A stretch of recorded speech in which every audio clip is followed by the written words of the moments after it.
Good afternoon, everyone.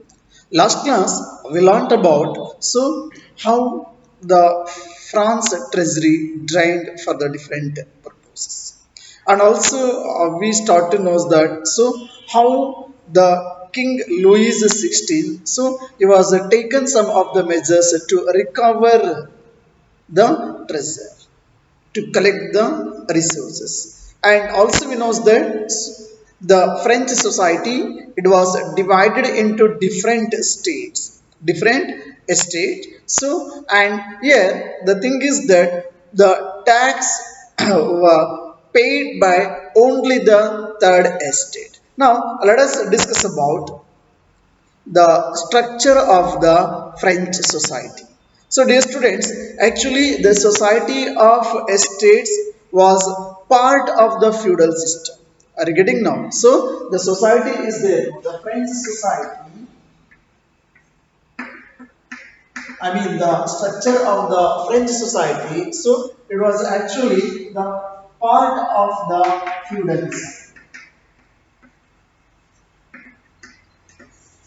The part of the feudalism. See, the another one important thing. So that is about. So actually, this system it was dated back to the Middle Ages also, and the term world regime is usually used to describe the society and institutions of the France country before 1789. So here they are using the term world regime. World regime. So, this actually refers or used to describe the society and institutions of France country before 1789. So, that they were using the term world regime. Okay, now let us see the structure of French society. See, the system of these estates actually it is in a different way organized. So let us discuss about the French society and the different estates. Okay, see actually we are observing the three estates in the French society, so which were called as a first estate and second estate and third estate. Are you getting now? So this is what. So what are there in the first estate? So actually here we can see the clergy.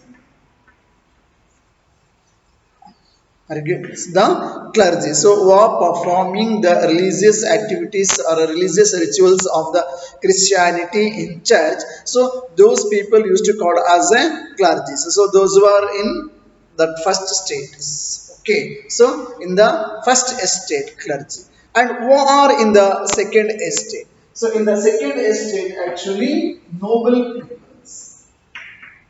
So who are there? The nobles. See, these nobles, including rich class people and those who are very close to the king also. So all those, the noble class people.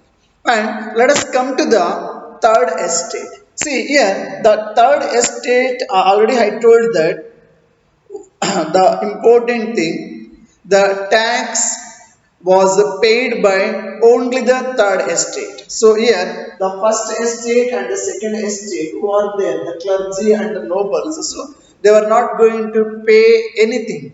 Understood? So only the third estate who are there, those people only they were paying tax to the government. So let us see who were there in the third estate.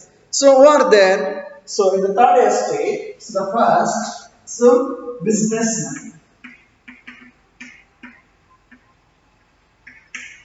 Are you getting now? So businessmen, big businessmen, and also merchants.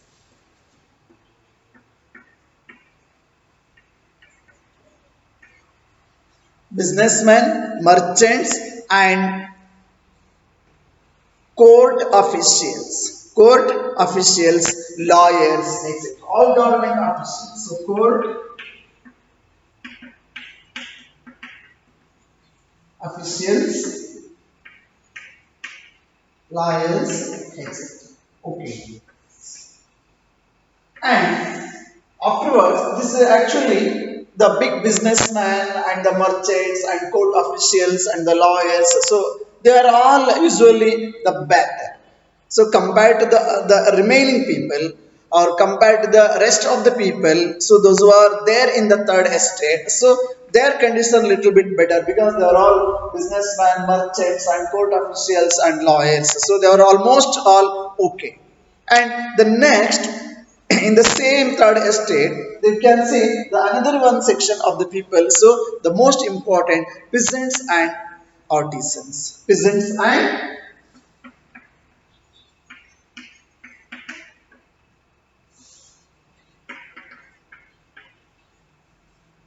and artisans. So and again we can see there the another one category people. So peasants means almost all okay. So those who are having little bit more land and all okay. And then artisans are crafters. Then next the another one category we can see that so small peasants, small designs, and also there we can see landless labors also, landless labors, okay.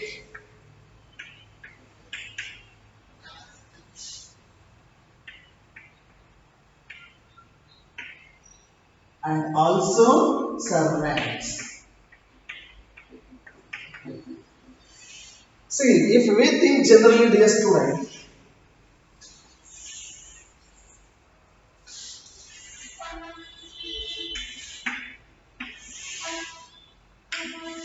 see, this is what the structure of the French society, okay, during the time.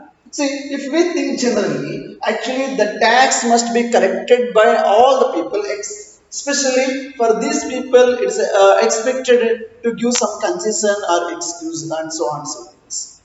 But here, the thing is that, so here, the first estate people, they were not going to pay any tax, and even the second estate who are there, the noble class, see, the rich class people, they were not paying any taxes to the government. And only the third estate people, in the third estate, there we can see the three categories: big businessmen, merchants, court officials, lawyers, etc. And in the second category, peasants and artisans, and at the last, small peasants and even the landless laborers and even servants. So these people, so they are all in the third estate. Okay. So dear students, here we have you think one thing that the most of the people, so especially peasants, made up of 90% of the population. So throughout the country, 90% of the people are peasants.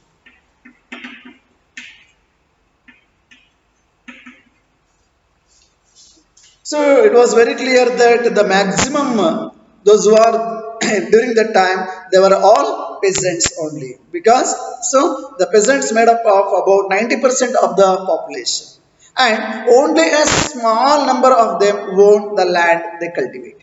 So this is what all these 90% of the peasants. So they were not having their own land. They do not have their own land. So they were almost so some of them they have only uh, the size of the land it is so less and then more so they are all landless labors only. And here about 60% of the land was owned by nobles. See that the few then remaining can see one thing it is very clear that so 90% of the total population, okay, so out of 100 the 90% of the population, so they were all peasants, and remaining all these. So out of this 90%, the most of the peasants, so they do not have their own land, and only the handful of them. How many clergies are there, and the percentage of nobles and the percentage of clergies? It's a handful of only less, remaining 10%. See, it is what a very interesting fact that 60% of the land was owned by this global class people. So 60% of the land owned by the second estate or the noble class people. Then we can imagine that. So what about? And what about the church? Of course. So the 60% of the land is divided between the nobles and even clergies also. I mean here, so the church also have owned land, and even some of the richer class of the members or rich class people they are having. Okay. And the another thing that so here also one or maybe third estate, maybe businessman, merchant, court official, lawyers and etc. So they are all together. See the clergy and the nobility, the first members of the two estates. So those who are clergy and the nobility, so they were enjoying certain privileges by provided by the government. So even so they are enjoying those privileges by birth also, who are enjoying some of the privileges by birth. So the clergy and the noble class people. So these clergy and noble class people, so they are enjoying some of the privileges by birth itself. And the most important of these was exemption from paying taxes to the state. Of course, they can enjoy some of the privileges or whatever it may be. But then about tax also, so there were the exemptions from the government. So they were not going to pay any tax to the state or government. Okay. See here, the nobles further enjoyed the feudal privileges, and these included feudal dues which they extracted from the peasants. See, even so, they used to collect some of the dues also, which are the continuous part of the feudal system. So, they were extracted some of the dues from the peasants also. See, the peasants were obliged to render services to the Lord, to work in his house and fields, to serve in the army, or to participate in building roads also in free.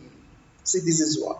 So, how the peasants were obliged to render services. They needs to extended their services freely without, so to the Lord, to work in his house and fields. Those who are called as a Lord, landlords. Okay. And even to serve in the army also. Whenever they were called to serve in the army, so they must join in the army also. And even so participate in building roads and so on. So the government constructions also. So these are actually the free of cost here. So the landless laborers and the servants, so they used to work. So this is what, dear students, the structure of the French society. Then we can understand after discussion of these things. So here the condition, especially the economic condition of this third estate, so it was so vast compared to those. That's what happened. So during Louis XVI administration time, completely the France treasury drained due to different reason. Already we learned that, understood now. And what happened, so the price of food grains becomes very high price. Even to get a piece of bread also, the people they were struggling a lot in the France country. See here, the another one important thing, so which we want to learn, that is about, see, the peasants and these third estate people, so they used to pay taxes to some of the taxes or due or revenue to the state government also. And also, dear students, the even already I told that even the the noble class people also, I mean, so the peasants, so they used to render their services to their lord also, and even the house or field, and even they needs to be served in the army, and so in the constructions work, building roads, etc., etc. See here, the church also to extracted its share of taxes. ಅದರಲ್ಲಿ tax collect ಆಗಿದಂತಹ ಅದರ ಒಂದು ಭಾಗವನ್ನ ಚರ್ಚ್ಗೂ ಸಹ ಕೊಡಬೇಕಾಗಿರುತ್ತೆ ಮಕ್ಕಳ. So the church also extracted its share of taxes, which is called as the tithes from the peasants. Okay, so tithes, it's actually a tax levied by the church, and comprising 1/10 of the whatever it may be the agricultural produces. So ಅರ್ಥ ಆಯ್ತಲ್ಲ ಮಕ್ಕಳ. So church ಸಹ types ಅಂತಕ್ಕಂತಹ ಕಂದಾಯವನ್ನ ಹೇರ್ತಾ ಇರುತ್ತೆ. So ಅದು ಚರ್ಚ್ಗೆ ಕೊಟ್ಟು ಕಟ್ಟಬೇಕಾಗಿರುತ್ತೆ. ಏನಿರುತ್ತೆ ಅಂತ ಹೇಳಿದ್ರೆ, ಸೊ ಅವ್ರು ಏನು ಅಗ್ರಿಕಲ್ಚರಲ್ ಪ್ರೊಡ್ಯೂಸ್ ಇರುತ್ತಲ್ಲ ಅದರಲ್ಲಿ ಹತ್ತನೇ ಒಂದು ಭಾಗವನ್ನ ಟೈಪ್ಸ್ ಅನ್ನು ಅವರು ಚರ್ಚ್ಗೆ ಕೊಡಬೇಕಾಗಿರುತ್ತೆ. So then all members of the third estate. So this is actually the agricultural produce paid 1/3, 1/10 of the agricultural produce to the church in the name of tithe. So by the peasants, okay, and generally, so members of the third estates had to pay taxes to the state also at the same time. So they needs to be paid for church also, at the same time they needs to be paid to the state also, and these included direct tax. So this included direct tax, which is called as a taile. So taile ಏನಿದೆಯಲ್ಲ ಮಕ್ಕಳ, actually this is what the direct tax to be paid to the state government. Are you getting now? Taile. So please don't confuse. So taile is there now. So this is the tax. So which is going to pay to especially to the church. Okay, so what they are going to pay? So the 1/10 of agricultural produces paid as a tithe to the church by the peasants, and the second one, which is called as a direct tax, taile. So this is what the direct tax to be paid to the state. Okay, and also dear students, the number of this is the direct tax. Which one? This is a taile. It is the it was the direct tax which was going to be paid to the state directly, and it was including so many indirect taxes also.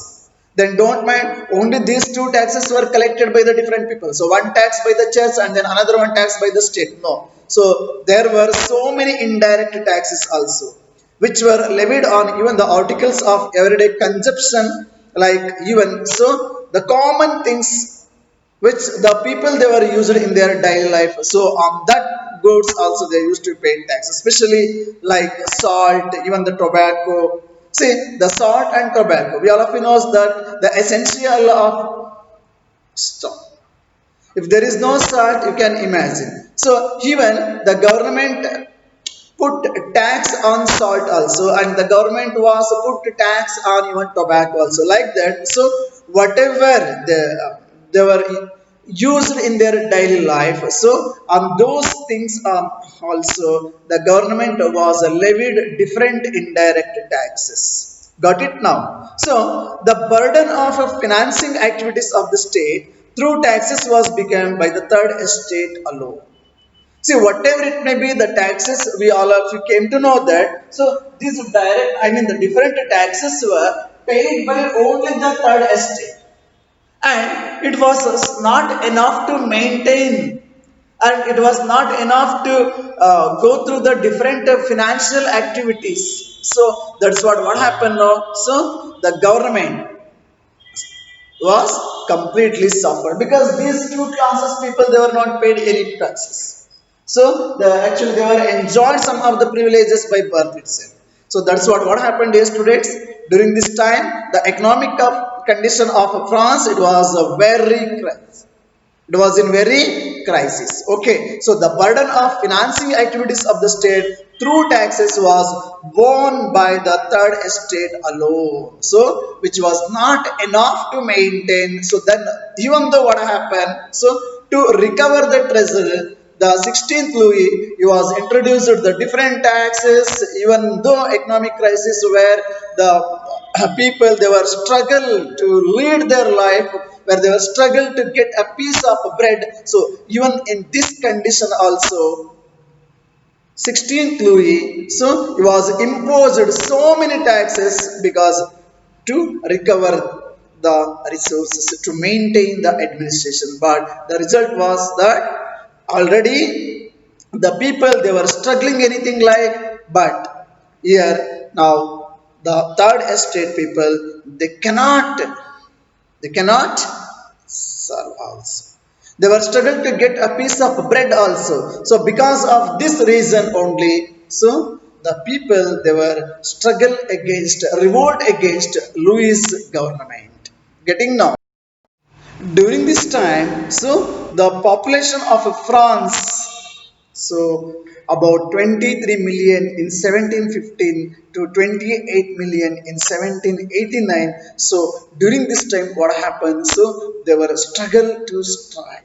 The people they were struggle to strive. So the population it was increased during this time within a short time. Okay, so actually the population of the country it was 23 million in 1715.